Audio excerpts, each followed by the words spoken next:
આપણી સંસ્કૃતિ અને સાહિત્યને જાણવા ચેનલને સબસ્ક્રાઈબ જરૂર કરજો। આ વિડીયોમાં આપણે ગૌ માતામાં સમાયેલા 33 કોટી દેવી દેવતાઓ વિશેનું જોશું, તો છેલ્લે સુધી વિડીયોમાં બન્યા રહેજો। ધન્યવાદ। ગાય માતામાં 33 કોટી દેવી દેવતાઓનો વાસ છે। દરેક દેવી દેવતાઓનું સ્થાન ગાયમાં સમાયેલું છે, આથી ગાયને પૂજનીય માનવામાં આવે છે। ગાય માતામાં ચારેય વેદો, અથર્વવેદ, સામવેદ, ઋગ્વેદ, યજુર્વેદ એમ ચારેય વેદોમાં ગાયનું મહત્વ દર્શાવવામાં આવ્યું છે।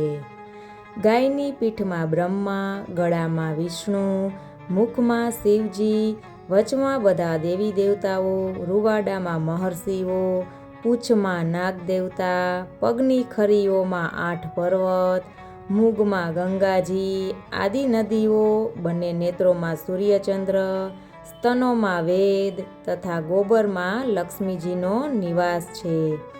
આથી તે ગાય વરદાન આપનારી થાય છે। ગાયના કાનમાં આપણી સમસ્યા બોલવાથી તે સમસ્યા પણ દૂર થાય છે।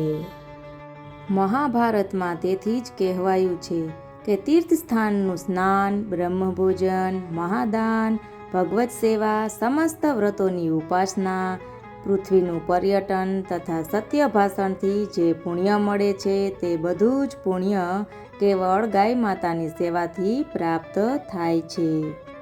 આમ આપણા હિન્દુ ધર્મમાં ગાયને માતા તુલ્ય ગણવામાં આવે છે।